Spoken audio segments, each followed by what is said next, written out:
इस आदमी को एक ही काम करना आता है, लोगों को बेवकूफ बनाना, बढ़िया से झूठ बोलना और इंसान को आपस में लड़ाना। कोई अगर नहीं मिलेगा ना तो इंसान को नीम के पेड़ से लड़ा देगा। महाराष्ट्र में आजकल मराठा को ओबीसी से लड़ा रहे हैं, कभी देखिएगा तो मातंग समाज को जो है वो महार समाज से लड़ाते रहेंगे, कहीं देखिएगा तो जो है ओबीसी को ओबीसी से लड़ाते रहेंगे, जादव को दूसरे समाज से लड़ाएंगे, दूसरे समाज को जादव से लड़ा देंगे, कहीं देखिएगा तो हिंदू मुसलमान करते रहेंगे। और आरोप किसके ऊपर लगाएंगे? हमारे ऊपर। भारतीय राष्ट्रीय कांग्रेस जो अंग्रेजों से लड़ करके इस देश को आजादी दिलाई, सरकारी नौकरी की व्यवस्था की, पेंशन दिलाया, 7th पे कमीशन कांग्रेस के राज में आए, दलितों को जमीन खरीदने का अधिकार कांग्रेस में दिया गया, बराबरी का वोट का अधिकार कांग्रेस के राज में दिया गया, संविधान कांग्रेस के राज में लागू किया गया, IIM, एम्स, सड़कें, बिजली, पानी, शिक्षा, स्वास्थ्य सब कांग्रेस के राज में बनाया गया। और जो अंग्रेजों के साथ बैठ करके चाय पे चर्चा करते थे, आजकल हमसे हमारे देशभक्ति का प्रमाण पत्र मांगते हैं। बताइए बताइए कि बेटा इतना बड़ा हो गया है कि बाप से कहता है कि प्रूफ करके बताइए कि आप मेरे पप्पा हैं कि नहीं है। यही ना एक नारा लगाता था भाई 2014 में, मुझे याद है, कांग्रेस मुक्त भारत। मुझे नहीं मालूम है, मैं आपसे पूछता हूं, मुझे सचमुच नहीं मालूम है, क्या भंडारा में, यहां वर्धा में, यहां अमरावती में जितना भाजपा का MP MLA है, या तो वो या उसका माई बाप कांग्रेसी था कि नहीं था? हमको सिर्फ इतना बता दीजिए। बताइए।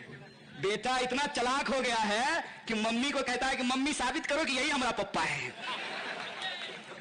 यही ना जो देश को बनाया, जिस पार्टी ने देश को आजादी दिलाई, जिस पार्टी ने लोगों को अधिकार दिलाए, उस पार्टी से पूछते हो कि देशभक्त हो कि नहीं हो, और उसी पार्टी के नेताओं को अपनी पार्टी में शामिल करा करके। बताइए, ये जो आपके महाराष्ट्र के मुख्यमंत्री हैं, शिंदे सेना के लोग आजकल शिवसेना से पूछ रहे हैं कि आप असली हिंदू हैं कि नहीं है। कितना अजीब लगता है। जिसको बाला साहब ठाकरे ने हाथ पकड़ करके नारा लगाने के लिए सिखाया होगा, माइक पे खड़ा होकर के भाषण देने के लिए सिखाया होगा, वही बाला साहब ठाकरे के पोता से पूछता है कि बताओ तुम हिंदू हो कि नहीं हो। यही चल रहा है ना। इसको कहते हैं ध्यान भटकाओ योजना। ध्यान भटकाओ योजना क्या है कि महाराष्ट्र की आवाम को आपस में लड़ा दो और महाराष्ट्र की सारी संपत्ति, महाराष्ट्र की सारी इंडस्ट्री अपने गुजराती दोस्त के खजाने में पहुंचा दो। यही खेल चल रहा है। आपको मालूम होना चाहिए, यहां बैठे हुए नेता आपको बताएंगे कि मुंबई का एयरपोर्ट किसका। हाँ, जोर से बोलो, डरने की बात नहीं है। अरे ज्यादा से ज्यादा आपके ऊपर जो है सेडिशन का केस कर देंगे। अब पुलिस के लिए भी तो हम ही लड़ेंगे ना, क्या भाई। वो पोर्ट जो है वो अदानी को कैसे मिला? अदानी का एक आदमी इधर गया बातचीत करने के लिए कि ये पोर्ट हमको दे दो। जी ही अदानी का आदमी बाहर निकला कि पीछे से ईडी घुस गया, बोला देते हो कि नहीं देते हो। ये हमारे आंख के सामने हो रहा है। ये हमारे आंख के सामने हो रहा है कि जब जोर से देश की बात की जाती है तो आप समझ लीजिए कि देश की कोई संपत्ति दोस्त के नाम होने वाली है। देश की जनता धर्म में उलझी रहे, जाति में उलझी रहे, भावनाओं को भड़का करके, लोगों को आपस में लड़ा करके हमारी आपकी संपत्ति अपने दोस्त के खजाने में पहुंचाई जा रही है। राहुल जी ने बिल्कुल ठीक कहा है। पॉकेटमार को पॉकेटमारी करते हुए पकड़ लीजिएगा ना ट्रेन में, तो वही जोर से चोर चोर चिल्लाना शुरू कर देगा और वही जोर से चोर चोर करने लगेगा और आपका पर्स भी लेके भाग जाएगा, उसका दोस्त भी भाग जाएगा। आज इस देश में क्या हो रहा है? सिर्फ और सिर्फ राजनीति के द्वारा लोगों की भावनाएं भड़काई जा रही है। मैं तो कहता हूं, अगर सरकार लोगों के खाते में 15 लाख पहुंचा दे, 2 करोड़ नौकरी दे दे, बुलेट ट्रेन चला दे, सबके लिए पक्का मकान बना दे, तो सरकार का विरोध करने का कोई जरूरत नहीं है। सच बात यह है कि सरकार ने एक भी काम पूरा नहीं किया है और काम पूरा करने की बजाय नया नया मुद्दा फेंकते रहते हैं। आजकल एक नया मुद्दा लेकर के आए हैं, भ्रष्टाचार का।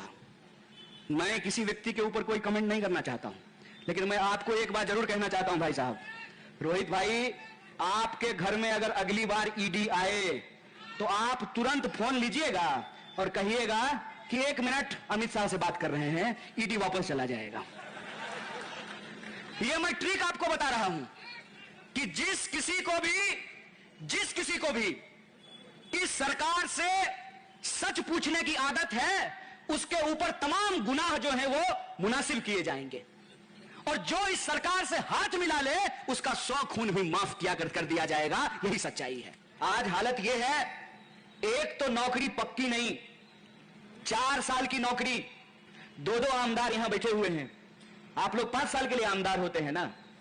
अग्निपथ योजना में 4 साल की नौकरी मिलती है। बोलिए बेईमानी है कि नहीं है?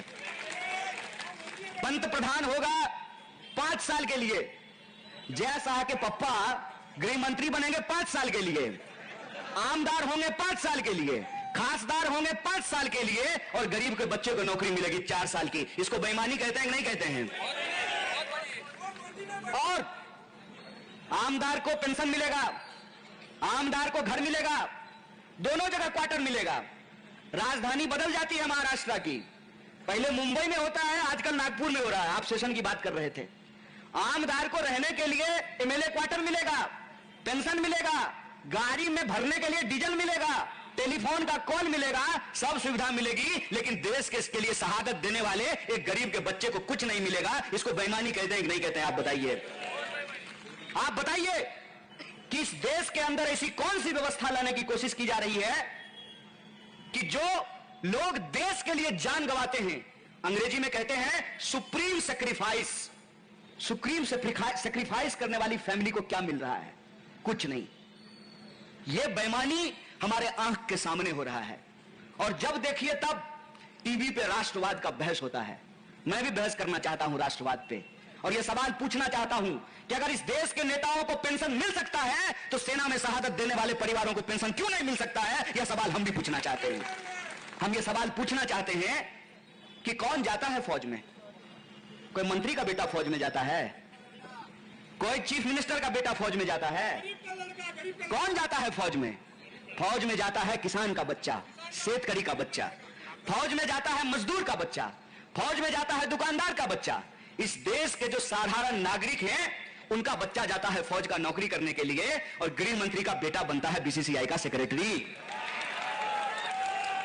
यह है हकीकत, और यह हकीकत हम देख न सके, इसीलिए हमारे साथ एक बहुत बड़ा खेल किया जाता है। और यह खेल हिंदुस्तान के इतिहास में, भारत के इतिहास में भारत की आवाम के साथ पहली बार नहीं खेला जा रहा है। हमारे ऊपर अंग्रेजों की गुलामी थी, 200 साल की गुलामी थी। और अंग्रेज क्या करते थे? अंग्रेज भारत की आवाम को आपस में लड़ाते थे। आप इतिहास उठा करके देख लीजिए, मंदिरों में मांस फिकवा करके, मस्जिदों में मांस फिकवा करके हिंदू मुसलमान किया जाता था, हिंदुस्तान की आवाम को लड़ाया जाता था, और भारत का कोयला लूट करके, भारत का कपास लूट करके, भारत का नील लूट करके, भारत का सोना लूट करके, भारत का हीरा लूट करके मैनचेस्टर पहुंचाया जाता था, ब्रिटेन ले जाया जाता था। आज फिर हमारे साथ यह खेल खेला जा रहा है। टीवी आपका, रिचार्ज आपका, घर आपका, देखने वाले आप, लेकिन आपका चेहरा उसमें नहीं दिखेगा, आपका मुद्दा उसमें नहीं दिखेगा। आप अपनी टीवी खोल लीजिए, आप अपना टीवी खोल लीजिए, अपना रेडियो खोल लीजिए, अपना मोबाइल खोल लीजिए, दिन भर देखिए और बताइए कि 24 घंटे में कितनी बार आपके रोजी रोजगार की बात हो रही है, आपके बच्चों की नौकरी की बात हो रही है, आपके पेंशन की बात हो रही है, किसानों को उनके जो है फसल के दाम की बात हो रही है, मजदूरों को उनके पक्के वेतन की बात हो रही है। यह मुद्दा आपको सुनाई नहीं देगा। क्यों? इसको क्या कहते हैं?